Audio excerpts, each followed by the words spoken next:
Assalamualaikum warahmatullahi wabarakatuh. Kembali lagi di channel Berita Mistis.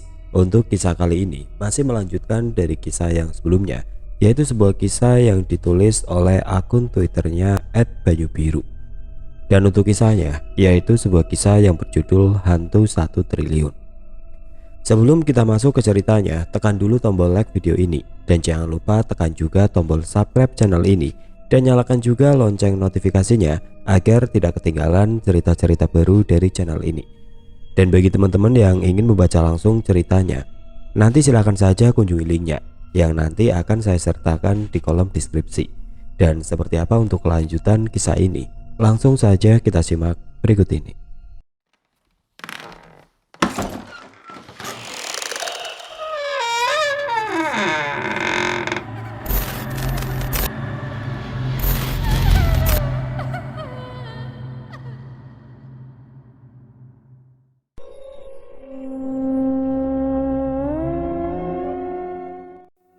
Waktu itu aku langsung mengajak berjalan kaki dengan Mbak Salman malam itu ke depan area masjid yang tidak jauh dari rumahnya.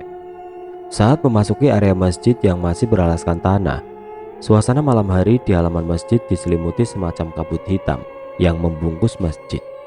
Aroma busuk di malam hari tercium pekat di area masjid. Mbak Salman juga terheran-heran saat malam itu melihat masjidnya di malam hari yang bersamaku. Dengan sigap aku membuat cara agar Mbak Salman percaya dengan apa yang dihadapinya saat itu. "Mbak, coba kedua telapak tangan Mbak angkat. Lihat dan rasakan." Pintaku seraya tanganku menempel ke punggungnya dari belakang untuk membuka mata hatinya dan merasakan apa gerangan yang menyelimuti masjid itu. Setelah dilaksanakan perintahku, Aduh, aduh, aduh Nak Umar." Mbak Salman menurunkan tangannya dengan cepat dan menutup matanya. "Mbak gak sanggup melihat seperti ini." Suara Mbak Salman yang spontan merasakan dan melihat sendiri apa yang terjadi di masjidnya. Secara cepat aura hitam itu menjadi sebuah angin hitam yang besar mengelilingi masjid. Dari putaran itu keluar sesosok makhluk hitam dan besar seraya menarik tubuh Mbak Salman. "Ah, tolong!" Saat tubuhnya mulai tertarik ke dalam pusaran oleh cengkeraman tangan hitam yang besar itu, aku segera menarik keluar tubuh tua Mbak Salman dengan sekuat tenaga. Tanganku mencoba memutus awan hitam itu yang menyerupai tangan. Brak! Kami berdua jatuh ke tanah. "Mbak, gak apa-apa." "Gak apa-apa Nak, aku takut Nak, ada makhluk besar itu," jawabnya mulai ketakutan. "Ayo kita pulang Nak, ayo Nak," pinta Mbak Salman dalam ketakutan. Terlihat tangan hitam itu mau menarik kami lagi dari pusaran angin hitam tadi, seolah mau melahap kami berdua. Kami secepatnya berlari menuju ke rumah Mbak Salman. "Tolong, tolong!" Suara gadis yang berlari dari area masjid yang gelap meminta pertolongan dan menabrak aku dan Mbak Salman. Padahal kami baru berlari sekitar 10 meter. Kami bertabrakan dan sama-sama jatuh tersungkur ke tanah. Saat itu kami saling memandang dalam keadaan gelap. Akhirnya aku menggandeng mereka berdua untuk berlari menuju rumah Mbak Salman. Aku tidak menghiraukan wanita itu siapa. Yang penting aku ajak lari sama-sama mencari tempat berlindung di rumah Mbak Salman. Saat aku berlari dari halaman masjid, aku menoleh ke belakang dan melihat sumber kekuatan yang menyelimuti masjid. Waktu itu aku melihat pancaran sinar hitam penuh dengan jasad busuk manusia yang bersumber dari kekuatan hitam itu berasal. Ternyata dari sebuah rumah yang tidak jauh dari masjid, letaknya di ujung pertigaan jalan keluar kampung ini. Setelah sampai di rumah Mbak Salman, aku langsung menuju ruang tamu dan menyalakan lampunya. Akhirnya Mbak Salman bisa mengenali wanita itu dengan bantuan lampu di dalam ruang tamu Mbak Salman. "Walah Duk, tak kira siapa tadi?" tanya Mbak Salman yang masih berdiri dan bernafas ngos-ngosan. "Iya Pak Dek, ini Rani. Aku tadi habis dikejar orang besar hitam dari rumah," jelas Rani yang ketakutan dengan nafas tersegal-segal. "Memang kamu kenapa Duk? Kok bisa begitu?" tanya Mbak Salman. "Gak tahu Pak Dek, tiba-tiba di kamarku ada sosok orang bertubuh tinggi besar dengan kulit hitam muncul. Orang ini tiba-tiba mau menangkapku. Aku takut Pak Dek," terang Rani yang sambil menangis. "Ya sudah, habis ini biar ditemenin mbakmu di rumah sebelah," terang Mbak Salman. Malam itu juga Mbah Salman menenangkan keponakannya dan mengantarkan Rani ke rumah anak Mbah Salman di sebelah. Setelah kembali dari rumah anaknya, Mbah Salman kembali duduk bersamaku di ruang tamunya. Aduh Mbah, maaf Mbah, kalau jadinya begini, saya jadi gak enak sama Mbah. Gak apa-apa nak, setidaknya Mbah tahu sekarang apa yang terjadi pada masjidku. Mbah, tadi waktu lari, aku melihat pusaran angin itu ke suatu rumah di ujung Mbah, tanyaku. Kemana nak? Tanya Mbah Salman.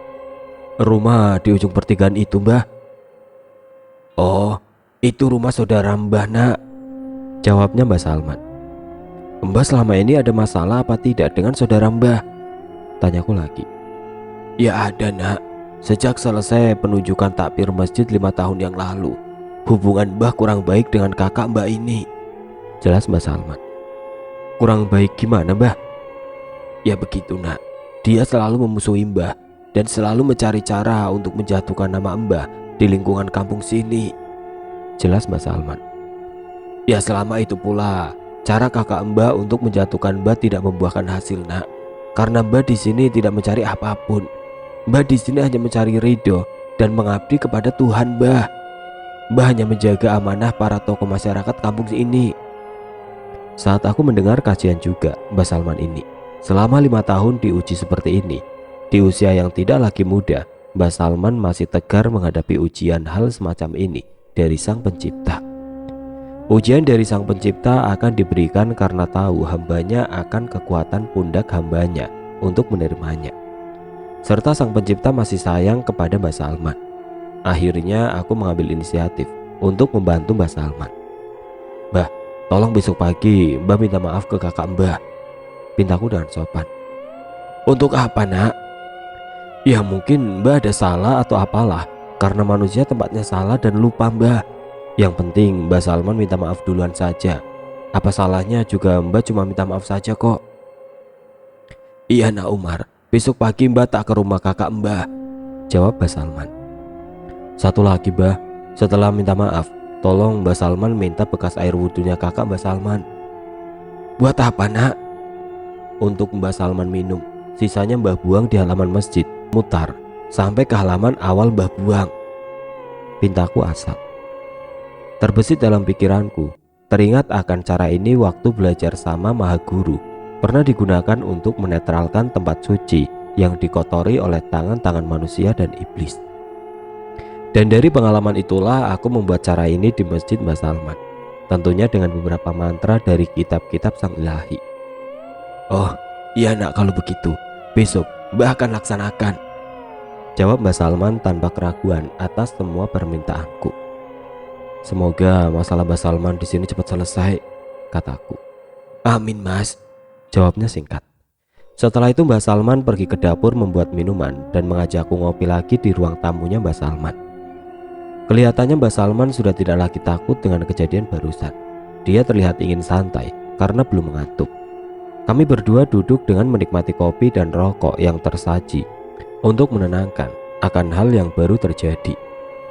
Nah Umar, itu tadi keponakan dari istri Mbah yang sudah meninggal, tapi sampai di umur 39 tahun belum bertemu jodohnya, jelas Mbah Salman. Lah kok bisa Mbah?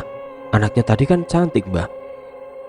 Entahlah nak, sudah lebih dari puluhan, mungkin ratusan nak, yang melamar keponakanku ini. Sejak dia umur 20 tahun, ada yang melamar selalu gagal.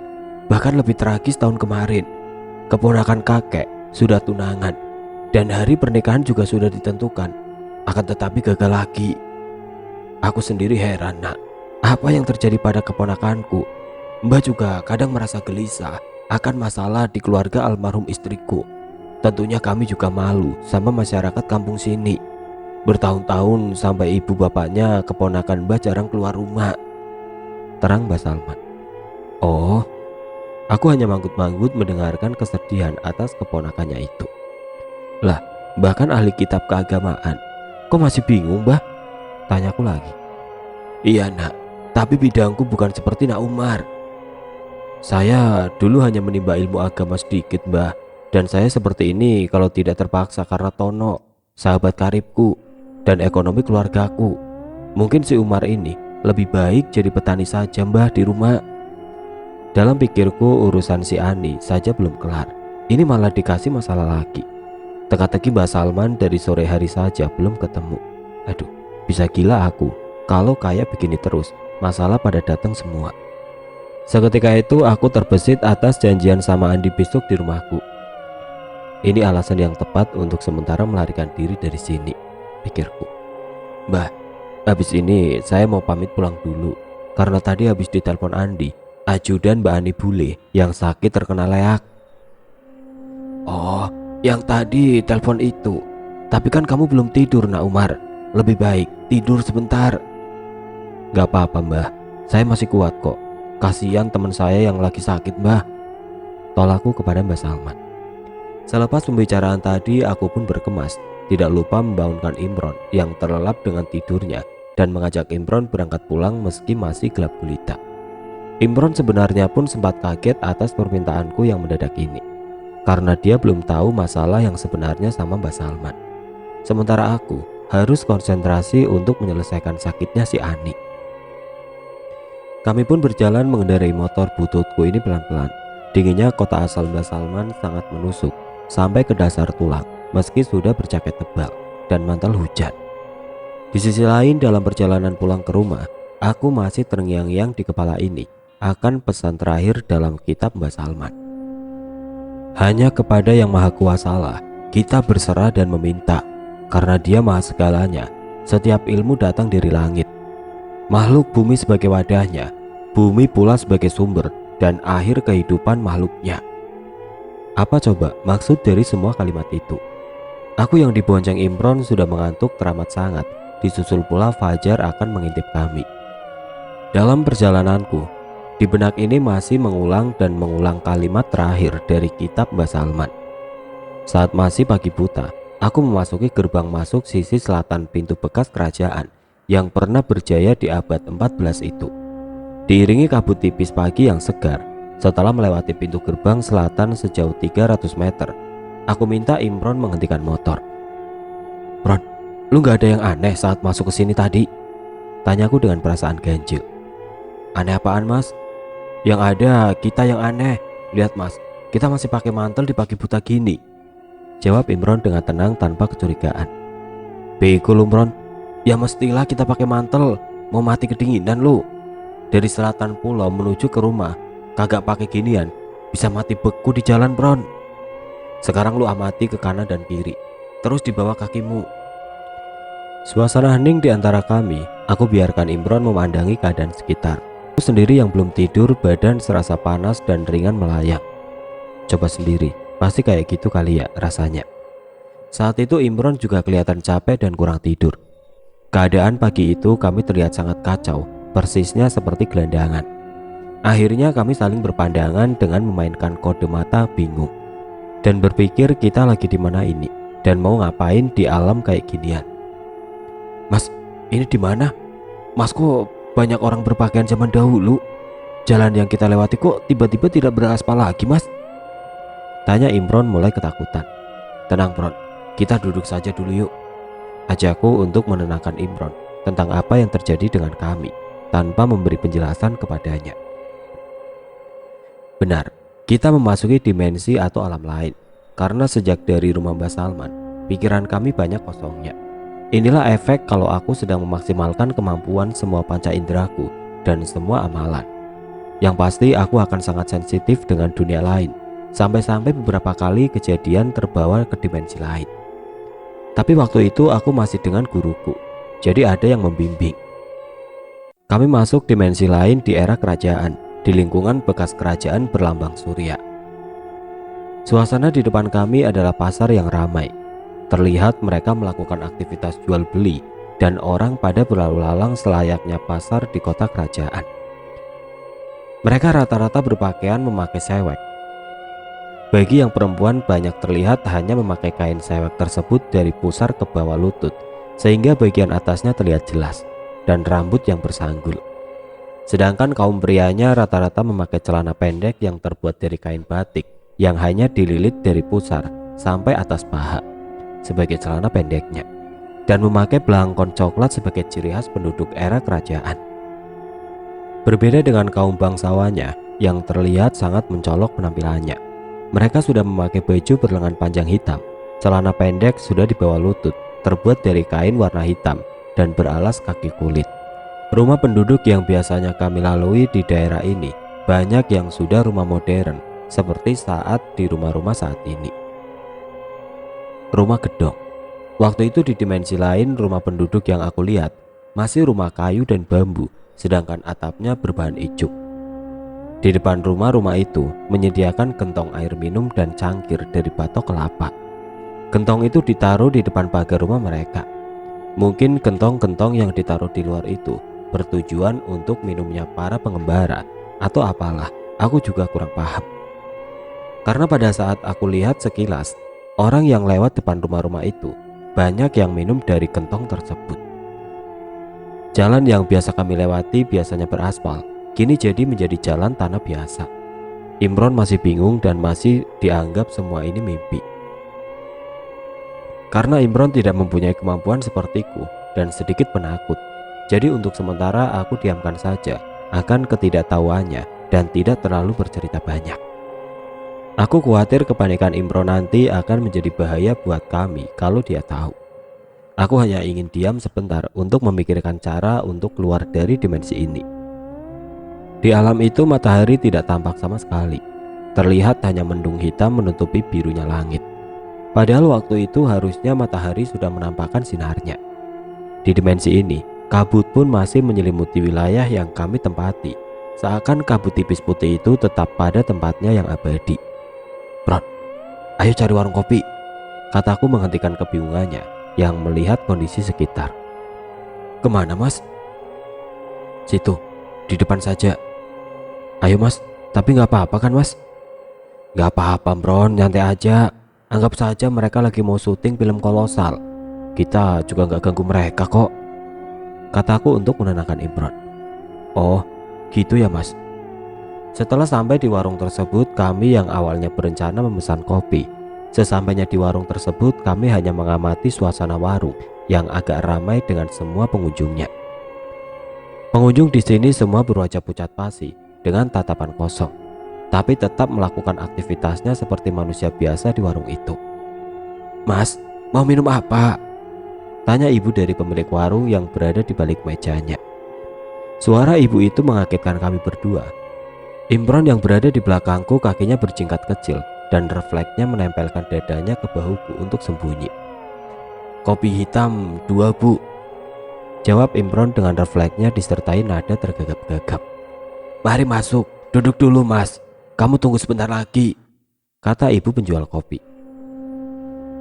Waktu itu kami masih tetap berdiri untuk menunggu pesanan kami, dan mata kami sibuk memandangi pengunjung yang masih diam, dan beberapa pengunjung mulai mengamati kami berdua. "Niki mas kopinya," kata ibu pemilik warung dengan menyodorkan 2 gelas tanah kepada kami. "Iya bu, berapa ini kopinya? Mau saya bayar semua," jawab dan tanyaku tenang. "4 keping," jawab ibu penjual kopi. Di sini aku bingung dengan mata uang yang akan dipakai. Aku berpikir sejenak untuk menemukan ide, dan akhirnya aku memberikan uang receh pecahan 200 perak, 4 biji. Setelah itu aku dan Imron saling bertukar kode dengan memicingkan mata serta alis untuk langsung berjalan cepat keluar warung tersebut setelah membayar. "Ini bu uangnya," aku memberikan dengan cepat agar tidak curiga penjual tersebut. Setelah menyerahkan uang tersebut ke tangannya tanpa bersentuhan, aku berjalan secepat kuda liar pindah ke tempat agak jauh dari warung tadi. Akhirnya kami bawa ke tepian jalan dan duduk memandangi kondisi sekitar. Dengan tenang kami mengamati orang-orang berpakaian zaman kerajaan yang mondar-mandir. Sedang anak-anak kecil berumur sekitar 4-9 tahunan, rata-rata masih bertelanjang bulat berlarian bermain-main dengan asiknya. "Awas, awas, pindah-pindah, prajurit lewat!" bentak suara di samping kami yang agak jauh. Bentakan yang keras itu memaksa kami pindah lagi dengan cepat ke ujung tanggul kolam dengan rasa takut. Prajurit yang berbaris dan beberapa orang yang lewat di depan kami memandang kami dengan rasa aneh dan curiga. Ya, tentulah kami berpakaian zaman sekarang. Tapi semua itu tidak aku hiraukan sama sekali. Aku bersikap cuek untuk menenangkan keadaan, terutama menenangkan si Imron yang masih takut. Waktu di tanggul kolam, aku meminta Imron tidak minum atau makan apapun jika di alam lain, meski dikasih gratis oleh warga dunia lain, termasuk kopi yang baru kami beli. Menurutku, akan berbeda kalau sudah berada di alam nyata. Jadi kami hanya duduk berdua memandangi kolam lautan kerajaan yang melegenda itu. Waktu tersesat di dimensi ini, aku teringat cerita kakek waktu kecil dulu. Ceritanya bahwa ada temannya yang mencari kayu di hutan sekitar daerah ini, daerah bekas kerajaan. Saat itu teman kakek di pagi hari berangkat mencari kayu. Akan tetapi di waktu senja, temannya belum kembali pulang. Semua anggota keluarga mencarinya dibantu para penduduk. Hari demi hari keluarganya termasuk kakekku ikut mencari ke sana kemari, sampai ke hutan tempat temannya mencari kayu bakar tersebut. Pada akhirnya, keluarga dan masyarakat, termasuk kakek, menganggap bahwa temannya sudah meninggal. Semua keluarga ikhlas akan kejadian ini waktu itu. Tapi selang 10 tahun, tiba-tiba temannya yang dulu hilang muncul kembali di sore hari dengan membawa kayu bakar. Teman kakek ini dengan santainya ia pulang tanpa tahu yang dialaminya selama ini. Sontak sore itu menjadi heboh sekampung dan sampai ke Karisidenan. Maklum, waktu itu masih era kompeni. Teman kakek ini akhirnya bercerita tentang apa yang dialaminya. Intinya, teman kakek ini pada waktu di hutan dan saat perjalanan pulang, dia melewati sebuah rumah di tengah hutan. Pada saat berdiri di depan rumahnya, seakan menunggu teman kakek ini. Saat itu juga ia dipersilakan untuk mampir ke rumahnya nenek itu. Sewaktu di rumah nenek itu, dia diberi minuman dan beberapa makanan berupa umbi-umbian yang dikukus oleh nenek ini. Dia merasa hanya istirahat untuk minum dan makan umbi tadi. Perasaannya hanya mampir sekitar 1-2 jam di rumah nenek itu. Di rumah nenek tadi ia hanya bercengkrama sebentar, disertai makan dan minum yang sudah dihidangkan. Setelah itu dia berpamitan dan mengucapkan terima kasih kepada nenek itu karena berbaik hati kepadanya. Saat perjalanan kembali pulang, dia tidak merasakan apapun di jalan. Tidak ada yang berbeda. Dia hanya merasa banyak bangunan baru, padahal waktu berangkat masih kosong. Tapi dia tidak terlalu memikirkannya, seakan sudah capek seharian mencari kayu bakar. Setelah sampai rumah, terlihat istrinya sudah nampak menua dan anak-anaknya sudah dewasa. Keadaan itu membuat dia shock dan pingsan. Sama halnya istri dan anaknya melihat kepala keluarganya yang hilang kembali utuh seperti sedia kala, tiba-tiba muncul begitu saja. Mereka juga berpikir bahwa suaminya adalah makhluk jadi-jadian kala itu. Akhirnya dalam waktu singkat semua penduduk desa berkumpul ke rumah temannya, termasuk kakekku, untuk melihat keadaan temannya yang baru pulang 10 tahun lalu. Mereka semua melihat dan memeriksa apa yang terjadi sebenarnya. Dan benar, temannya selama ini dibawa ke dimensi lain oleh penghuni hutan di sebelah bekas kerajaan itu. Setelah sadar, temannya ini diberitahu bahwa dia sudah menghilang selama 10 tahun. Sejak kejadian itu, temannya sudah tidak mau lagi mencari kayu lagi ke hutan karena masih membekas rasa ketakutan pada dirinya. Hal inilah yang membuat aku berpikir, membuat pertimbangan untuk melarang Imron untuk makan dan minum di dimensi lain dengan wujud jasad yang utuh kita bawa. Saat aku duduk dengan Imron di area kolam yang indah, kala itu disertai mendung hitam. Kolam besar yang dikelilingi pohon yang rimbun. Hawa juga sejuk seperti dunia nyata. Terlihat nyata sekali dan aku sangat menikmati suasana itu, padahal aslinya takut juga. Dalam beberapa saat, aku dan Imron melihat pemandangan yang tidak biasa. Pemandangan yang tidak biasa kami lihat yaitu para pemuda tadi yang berpakaian ala prajurit zaman kerajaan berbaris berlarian berjajar rapi 5-5 menuju kolam itu. Mereka adalah prajurit yang membentak kami waktu di seberang jalan tadi. Saat itu mereka terlihat sedang berlatih. Mereka masuk ke dalam air kolam itu dan berenang bagi lumba-lumba sangat cepat. Padahal jarak kolam besar sepanjang 375 meter dilalui dengan cepat sekitar kurang dari 2 menitan. Dan tidak masuk akal bagi manusia di dunia nyata. Di akhir, kelompok yang masuk ke kolam besar itu membuatku sangat terkejut lagi. Karena saat mereka berjajar 5-5 dan mulai masuk kolam yang besar itu, mereka masuk ke kolam bersama. Di waktu itu juga, disertai petir yang menyambar dari langit ke arah mereka berlima, dan mereka semua seketika menghilang dengan sekejap. Setelah sekian detik mereka muncul di garis finish, didahului petir dari langit menyambar ke bumi. Saat itu juga mereka sudah sampai di garis finish. Mereka berlima terlihat saling senyum, berjabat tangan dan berpelukan. "Bayangkara, Bayangkara, Bayangkara!" teriak mereka secara bersahutan. Hal ini mengingatkan aku tentang cerita prajurit legendaris besutan sang pati kerajaan ini dulu. Mereka terlihat tampak gagah, lincah dan berotot. Tatapan mereka seperti tatapan haus akan perang. Apakah ini pasukan legendaris itu? Kalau iya, pantesan saja kerajaan itu bisa menjadi kerajaan besar dan ceritanya melegenda sampai sekarang. Kami hanya diam dan duduk mengawasi dari kejauhan tanpa berbicara apapun, karena kami tahu aku dan Imron masuk ke dimensi lain. Akhirnya aku memutuskan untuk segera bersuci dengan Imron di ujung kolam yang megah berukuran 375 kali 175 meter itu. "Woi, siapa itu?" teriak salah satu prajurit yang berlari ke arah kami. Setelah mendengar teriakan itu, kami yang habis bersuci di ujung tanggul kolam yang megah, karena terdapat aliran air kecil yang mengalir keluar dari kolam itu. Aku memegang tangan Imron yang selesai bersuci. Tanganku menyeretnya mengajak berlari. Aku berlari sekencang-kencangnya dan tetap memegang tangan kanan Imron. "Bron, lo ikuti kataku," bentakku dengan keras. Aku membaca doa yang pernah diajarkan kakek jika ingin keluar dari dimensi lain. Aku awali bacaannya dengan keras saat berlari menggandeng Imron. "Tutup matamu, Imron," kataku keras sambil berlari. Aku pun juga menutup mata sebentar sambil berlari. Kami berlari di atas tanggul beralas bata merah dengan kencangnya. Beberapa saat kemudian, dalam kondisi masih berlari, aku membuka mata dan keadaan sudah berubah menjadi seperti saat ini. Ya, kembali ke dunia nyata. Di tanggul kolam itu yang beralaskan bata merah, hatiku merasa plong, lega dan senang. Aku sangat bersyukur saat itu tentunya, karena takut akan kejadian teman kakek dahulu menimpa kami. Saat Imron membuka mata dan menoleh ke kanan ke kiri, memperhatikan keadaan sekitar, keadaan sudah berubah seperti sedia kala, tapi matahari sudah berada di sebelah barat alias sore.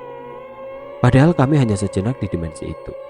Aku ingat waktu kami masuk hari masih pagi buta.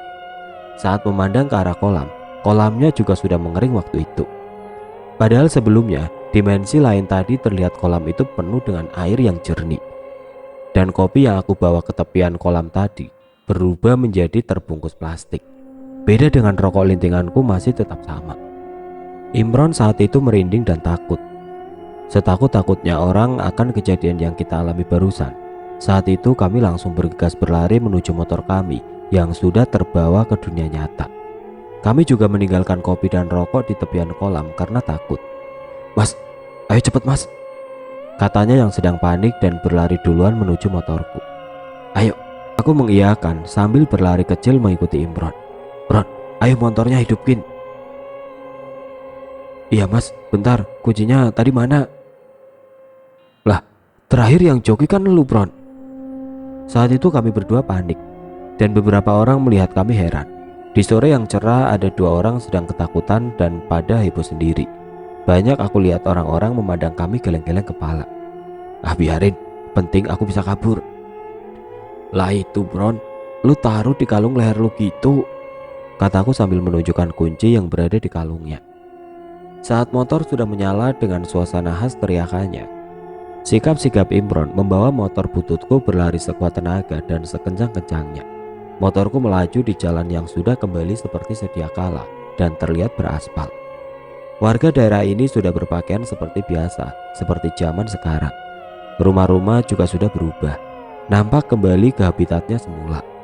Kami secepatnya menuju rumahku untuk beristirahat dahulu, mempersiapkan golok dan air dahulu untuk menyambut leak yang masih berada dalam tubuh Ani sebelum tidur.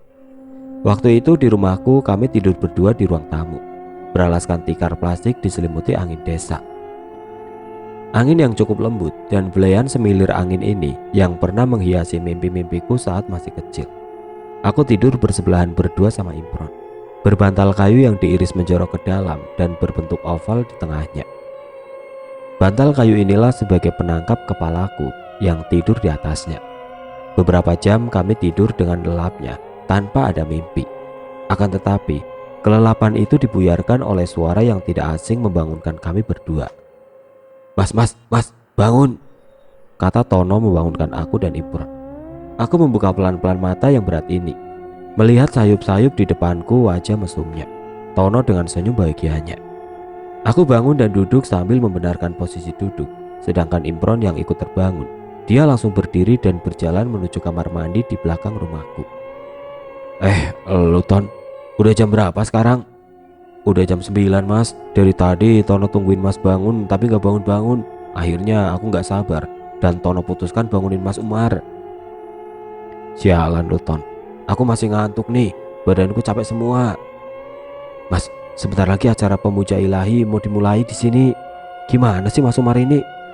kata Tono mengingatkanku dengan jengkel. Aku langsung teringat dalam hati, "Oh iya, ya hari ini kan masih ada ritual untuk si Ani sampai 40 hari. Ini juga masih dapat berapa hari?" Kulihat Imron lewat di depanku yang baru kembali dari kamar mandiku dan ikut duduk bersama kami di ruang tamu. "Ya udah Ton, aku mandi dulu Ton." "Ya Mas." Setelah ada penjelasan pengingat dari Tono, aku langsung berdiri dan melangkahkan kaki menuju ke kamar mandiku untuk mandi kilat. Selesai itu aku ganti baju di kamar. Saat sedang ganti baju, aku masih kepikiran tentang Ani dan Andi. Aku kemarin sudah janji, kok jam segini belum datang ya? Akhirnya aku kembali ke ruang tamu memastikan dulu ke Tono tentang keberadaan mereka. Apakah dia tadi melihat si Andi sudah kesini atau belum? "Ton, tadi lu lihat si Andi sudah nyampe rumahku apa kagak?" "Oh, Mas Andi sama Mbak Anita Mas. Tenang. Tadi waktu aku nyampe sini Mas, aku lihat Mas lagi tidur sama si Imron. Jadi aku putusin telepon untuk memberi kabar Andi kalau pengen kesini malaman sekalian habis acara Mas. Kebetulan mereka tadi sebenarnya mau berangkat, akhirnya dibatalkan." "Walah, ya udah Ton, pinter juga lu akalnya, tumben." Aku dan Tono duduk berdua lesehan di ruang tamu, sedangkan di depanku ada Imron sedang membakar rokok. Setelah itu Imron pamitan pulang ke rumahnya untuk memastikan keadaan keluarganya. Karena Imron sendiri masih kepikiran keluarganya yang kemarin habis sakit dan ditinggal karena aku ajak pergi. Kondisi badanku waktu itu jelas kurang fit, di sisi lain kurang tidur, habis tersesat dan banyak pikiran. Kepikiran khususnya masalah tentang cara menyembuhkan Ani dari leak laknat itu. Di sini waktu aku berdua dengannya, Tono memberikan sedikit informasi bahwa sejak acara di rumahku, dia yang pegang banyak keganjilan. Yaitu makin banyak orang yang tidak dikenal ikut dengan bau yang sangat harum. Bukan satu dua orang yang tahu, akan tetapi semua anggota pemuja ilahi sudah pada tahu semua. Mereka yang ikut acara rata-rata memakai baju kebesaran yang sama dengan para pemuja ilahi. Pakaian serba putih sebagai ciri khas mereka. Penyusup gelap ini pun sama pakaiannya dengan para pemuja ilahi. Tono juga menceritakan kondisi kampungku juga. Pada saat waktu aku tinggal masih banyak orang sakit dan kesurupan karena efek kekuatan leak. Tapi keadaan di kampungku mulai membaik selang 3 hari lakukan acara tersebut. Hampir semua orang di kampung sudah sembuh dengan sendirinya. "Ton, aku kurang enak badan nih. Terus nanti Andi sama Ani gimana ya?" "Waduh, gimana ya Mas? Soalnya mereka sangat berharap sama Mas Umar." "Ya juga Ton, tapi kalau dipaksain aku bisa mati konyol Ton. Gini saja Mas, Tono belikan obat. Habis itu Tono kerokin Mas Umar sebelum acara dimulai, gimana?" "Ya udah, buruan sana Ton." Setelah itu Tono pergi beli obat di warung depan dan memberikannya kepadaku. Setelah itu Tono juga kerokin dan pijitin aku di kamar. Hitung-hitung untuk pulihkan stamina, tapi juga masih bingung akan obat dan cara penyembuhan Ani yang belum dapat. Padahal ini mau berantem lagi dengan leak sialan itu. Seperti biasa jam 10 malam, klub pemuja ilahi mulai berdatangan untuk ritual di rumahku. Waktu itu aku pamit ke kawan-kawan untuk tidak ikut acara karena tidak enak badan. Saat itu aku hanya rebahan di dalam kamar, sesekali memejamkan mata ini, menyiapkan stamina dan memikirkan cara menghabisi leak dalam tubuh Ani. Setelah acara pemuja ilahi dengan para pengikutnya dilaksanakan secara khusus dan hikmat tersebut selesai, Tono bergegas menghampiriku di dalam kamar. "Gimana mas? Udah enakan?" "Lumayan, tapi belum 100% Ton." "Kira-kira Andi dan Ani jadi datang ke sini jam berapa Ton?" "Sebentar mas, coba Tono telepon Andi dulu." Panggilan keluar dari HP Tono. Setelah itu suara terhenti karena panggilan terangkat. "Mas Andi, posisi lagi di mana?" tanya Tono dalam telepon. "Di jalan Mas Tono." "Kira-kira nyampe rumah Mas Umar jam berapa?" tanya Tono lagi. "Setengah jam lagi Mas." "Sip lah kalau begitu Mas, ditunggu Mas Umar di rumah soalnya." "Oke Mas, hati-hati di jalan," kata Tono dengan mengakhiri panggilan teleponnya. Setengah jam kemudian aku bergegas ke ruang tamu untuk menunggu Andi dan Ani. Kami berdua menikmati kopi dan rokok. Kali ini rokok Tono yang aku nikmati, yaitu rokok andalannya, rokok Mentari Daha. Maklum, selama beberapa hari ini aku hanya merokok lintingan tradisional saja. Suasana ruang tamuku tetap seperti malam-malam sebelumnya. Berhawa sejuk, tenang, meski dalam kegelapan malam. Namanya juga rumah di desa, yang dekat dengan sawah. Tidak berapa lama kemudian, sesuai kata Andi di telepon, mereka datang. Kali ini mereka datang bertiga, yaitu Andi, Ani, dan bodyguardnya satu orang. Terlihat dari dalam ruang tamuku, mereka mengendarai mobil MPV hitam kali ini. Mobil buatan Jepang yang sangat familiar di negara ini, yaitu mobil keluarga. Andi berjalan dahulu di depan, sedang Ani masih digandeng sama satu orang bodyguardnya. Pakaian gadis bule itu masih tetap seperti pertama kali datang. Berbaju warna merah lengan panjang, rambut merahnya tergerai sepinggang, dan memakai jeans warna gelap. Sedangkan Andi memakai kaos warna terang bercelana jeans biru. Dan sang bodyguard itu memakai baju safari seperti baju bodyguard pejabat. Tapi kali ini mereka datang dengan membawa aura lebih kuat dari sebelumnya. Mereka berjalan santai menuju rumahku, diikuti sedikit awan hitam yang tipis di belakangnya. Meski awan itu tidak terlihat oleh mereka, karena hanya orang-orang tertentu yang bisa melihat dan merasakannya akan hal ini. Dalam hatiku, kali ini bisa lebih gila kekuatannya dari yang pertama datang. Mungkin Leak ini juga habis persiapan, sedang aku sangat minim persiapan dan kondisi badan belum 100% fit. "Assalamualaikum," sapa Andi. "Waalaikumsalam, mari masuk mas." Saat mereka datang, aku menyambut mereka di teras. Setelah kami berjabat tangan di teras, mereka langsung menuju ruang tamuku. Ani dan bodyguardnya aku suruh duduk di sebelah kiriku. Otomatis mereka menghadap ke selatan, sedang Andi tetap duduk berhadapan denganku. Aku ke arah timur, sedang Andi yang menghadap ke barat. "Gimana kabarnya mas? Katanya habis luar kota dan baru sampai." "Oh iya bener mas, sehat mas," jawabku meyakinkan mereka. "Gimana perkembangan Mbak Ani selama seminggu ini mas?" "Syukur mas, selama itu Mbak Ani sudah banyak sadarnya. Dan kemarin saja waktu telepon Mas Umar, kambuhnya Mbak Ani yang agak lama." Wajahku menoleh ke Ani. Benar, si gadis bule asal Eropa ini sudah bisa tersenyum biasa dengan aku. "Gimana Mbak Ani kabarnya?" "Sehat pak, terima kasih pak ya bantuannya." "Sama-sama mbak." "Oh ya, selama ini kalian tinggal di mana?" tanyaku pada Ani dan Andi. "Sementara kami saat ini tinggal di geraha keluarga mas, di ujung Galuh." "Oh, aku kira kalian langsung balik ke Eropa setelah dari sini." "Enggak mas, kejauhan. Lagian Mbak Ani juga belum benar-benar sehat mas." "Iya pak, nanti kalau benar-benar sudah sehat saya langsung balik." "Pak Umar sudah pernah ke sana?" tanya Ani. "Kemana mbak?" "Ke Benua Biru." "Boro-boro ke sana mbak, ke ibu kota negara sendiri saja belum pernah saya mbak." "Masa pak?" sahut Ani dengan kaget dan tidak percaya. "Kalau Ani sehat, nanti ikut Ani saja pak, sekalian sama keluarganya jalan-jalan ke rumah Ani di Eropa," pinta Ani dengan senyum. "Boleh juga mbak, tapi saya pengen ke Tanah Suci duluan mbak sebelum ke Eropa." "Iya nggak apa-apa pak, kan sekalian jalan itu, nanti Ani anterin sama Mas Andi." "Pak Umar bisa segera mulai, saya pengen lekas sembuh pak," pinta Ani dengan wajah serius. Baik, bisa Mbak. Ani hanya menganggukkan kepalanya dengan senyum bibir merahnya, karena Ani ingin segera pulang ke negaranya, menemui kakek neneknya dan saudara-saudara sepupunya. Mas Andi, tolong bantuin bodyguardnya, khawatir nanti kalau Mbak Ani ada apa-apa. Siap Mas. Ton, lu jangan bengong mulu, tuh ambilin air minum sama golok yang aku siapin di kamar belakang, perintahku ke Tono. Sebetulnya ini hanya sebuah golok biasa, tidak ada yang spesial dari benda ini. Golok ini biasa aku pakai ke kebun. Hanya tadi sebelum mau dipakai, aku memberi doa dan wewangian biasa. Setelah semua siap, aku merasa suasana di ruang tamuku terlihat tegang dan sorot mata saling melempar pandangan satu sama lain. Lampu ruang tamuku aku matikan dan hanya lampu neon anti kabut warna kuning di teras yang aku nyalakan.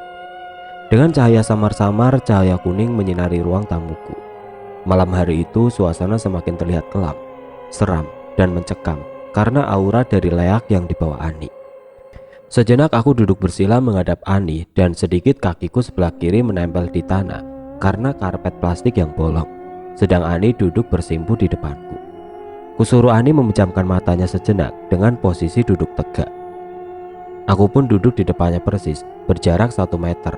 Kedua tanganku yang tadinya hanya bertumpu pada kedua paha, aku arahkan kedua tanganku ke dada si Ani. Sebentar aku berkonsentrasi dan membaca kalimat-kalimat thayyibah dan mantra. Sejenak, kedua tanganku aku angkat langsung memukul dari jauh dengan segenap kekuatan tanpa menyentuh tubuh gadis bule itu. Dengan cepat, kedua tanganku kembali ke pangkuanku. Saat selesai aku pukul dari jauh, kami yang berada di ruang tamu semua melihat wujud asli leak yang aku tampakkan. Wujud leak yang diikuti api yang membara. Api yang menyala-nyala di sekitar tubuh leak itu seakan membakar rumahku. Ruang tamuku yang sebelumnya hanya sedikit mendapat cahaya dari lampu neon terasku mendadak menjadi terang dengan adanya api yang dibawa leak ini. Leak itu duduk persis di belakang Ani. Tangannya sebelah kiri yang memeluk seakan-akan menjadikannya tumbal upacaranya. Seketika leak itu menampakkan wujud aslinya yang menyeramkan, diiringi pula bau mayat manusia yang terbakar tercium kuat di rumahku, serta kobaran api mengelilingi wujud leak itu. Api yang menyala bagai api neraka di sekitarnya, disertai kabut hitam ikut muncul dari tanah di ruang tamuku. Dengan pemandangan yang belum pernah mereka lihat, sontak saja semua yang berada di ruang tamuku, mulai bodyguard, Andi, termasuk Tono, langsung pingsan seketika. Karena orang normal yang dikagetkan secara tiba-tiba bentuk nyata leak kebanyakan takut, lari dan pingsan. Sementara Ani tetap pada posisinya dengan tatapan kosong, mulai ikut melotot dan mulai mengikuti gerakan leak di belakangnya. Ani sendiri tidak ikut terbakar dengan api leak itu. Ya, karena makhluk yang bersarang di tubuhnya bergeser sedikit karena hentakan pukulanku. Dan tangan kirinya masih tetap memegang leher gadis bule itu. Posisi leak itu sedikit di belakang Ani, seakan memangku tubuh putihnya Ani, karena tubuh itu masih jadi kuasa hantu berupa leak. Bersamaan itu di luar rumah, kejadian kembali terulang. Seperti halnya sang raja memimpin perang, semua jenderal dan prajuritnya ikut serta membela sang raja. Kabut hitam secepat kilat muncul dari bawah tanah. Raja leak yang bersarang di tubuh Ani memanggil para jenderal gaibnya itu untuk membawa ribuan pasukan dan mengepung rumahku. Malam itu aku yakin ini semua prajurit gaib ini adalah pengikut sang raja leak yang bersarang di tubuh Ani. Kali ini pasukan yang di luar rumahku tetap dengan senjata lengkap. Sorot mata mereka menyala dengan semangat untuk berperang. Nafsu membunuh para prajurit yang ingin untuk membunuh lawannya. Para prajurit gaib ini juga membawa mayat-mayat yang telah menjadi tulang belulang dari korban pemujaan mereka. Tengkorak-tengkorak usang sebagian itu ditaruh di atas tombak, persis di gagang kunainya. Senjata yang dipamerkan seakan menunjukkan kedikdayaan mereka selama ikut golongan calon arang. Tidak lupa mereka juga membawa bau khas mereka, yaitu bau mayat busuk. Bau anyir darah yang kuat juga ikut masuk ke rumahku. Bau-bau semacam ini yang aku benci karena akan membuat aku mual dan muntah. Di saat semua sudah siaga satu, kami semua yang mau berperang mengambil aba-aba.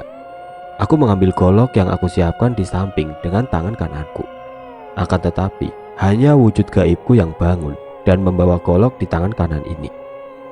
Di sini pikiranku juga yang masih belum menemukan teka-teki dari Mbah Salman dan masih berpikir untuk memecahkannya. Malam itu aku masih menggunakan cara berperang yang arogan, kuno, dan paling ngawur. Mau bagaimana lagi? Karena kondisi yang belum memungkinkan untuk menemukan teka-teki itu. Kejadian percobaan kedua ini aku lakukan tanpa taktik jitu. Dan disinilah bodohnya aku yang akan mengulang kesalahan dalam percobaan pertama. Waktu itu aku sendirian. Aku benar-benar nekat karena akan bertempur habis-habisan dengan musuh tidak sebanding. Seakan siap untuk mati akan semua hal yang aku mulai ini. Saat aku mengayunkan golok dan memainkannya dengan tangan kananku, seakan aku ahli pedang. Aku berpikir, hal ini aku lakukan untuk sedikit menakuti leak jalan itu, untuk menjatuhkan mentalnya dulu sebelum beradu kanuragan. Tapi aku salah. Yang ada, sorot tatapan leak, Panglima dan pasukannya semakin geram, marah, seperti mau menguliti tubuh halusku dan jasadku. Tiba-tiba leak itu berdiri tegak dengan cepat, disertai api membara dan menyala-nyala. Di belakangnya muncul seakan api neraka yang melindunginya. Ia juga melepaskan pegangan tangan kirinya dari leher Ani. Sikap berdirinya leak itu jelas menantang aku. Dia menari, memainkan jari panjangnya dan mata merahnya yang hampir lepas dari kelopak matanya. Saat aku tengok sebelah kananku, para prajuritnya yang mulai berlari serentak bersamaan ke arahku. Secara tiba-tiba dihentikan dengan kode tangan sang raja leak ini untuk berhenti. Seketika itu juga ribuan prajurit itu beserta 2 jenderalnya berhenti tepat di sampingku sekitar 5 meter. Kelihatannya sang raja leak ini ingin bertempur 1 lawan 1. Posisi leak itu sudah bebas dengan kedua tangannya tanpa memeluk Ani lagi dan hanya beberapa meter di belakangnya. Leak ini akhirnya pindah ke atap rumahku. Kelihatannya dia ingin bertanding di atas atap rumah dan dilihat oleh semua jenderal dan prajuritnya. Aku pun mengikuti leak ini ke atas rumahku, dan saat itu posisi kami sama-sama bagai di atas ring tinju bebas. Di atas rumah yang tadinya gelap kini menjadi terang oleh api leak itu. Dalam kondisi itu aku langsung berlari menuju leak itu berdiri untuk memulai pertempuran. Lari menuju ke arah leak dengan menggenggam pedang di tangan kananku. Golok yang aku genggam langsung aku tebaskan ke arah kepala leak ini tepat di mukanya. Akan tetapi leak ini tidak menghindar, hanya pedangku yang terpental. Sang raja leak ini hanya diam, seakan ilmu kebalnya tiada tanding. Aku pun mengambil golokku lagi yang terjatuh tidak jauh dari arena dan mulai menebas tubuh leak ini dengan gerakan arogan, sebisanya dan sekuat-kuatnya. Percikan warna merah yang terlihat akibat gesekan antara besi dan energinya yang terlihat dari serangan ngawurku. Mulai dari ujung atas sampai ke kakinya, lagi-lagi tebasanku tidak membuahkan hasil. Hanya suara pedangku seperti mengenai besi saat semua tubuh leak itu aku tebas. Leak itu hanya memandangiku saja dengan tatapan mata merahnya yang melotot. Kalau mulutnya bagus kayak manusia, mungkin leak ini hanya tersenyum dan tertawa melihat tingkah polaku seperti anak kecil bermain sendiri.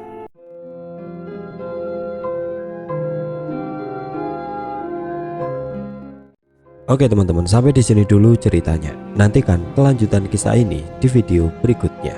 Agar tidak ketinggalan, klik tombol subscribe channel ini dan nyalakan lonceng notifikasinya. Wassalamualaikum warahmatullahi wabarakatuh.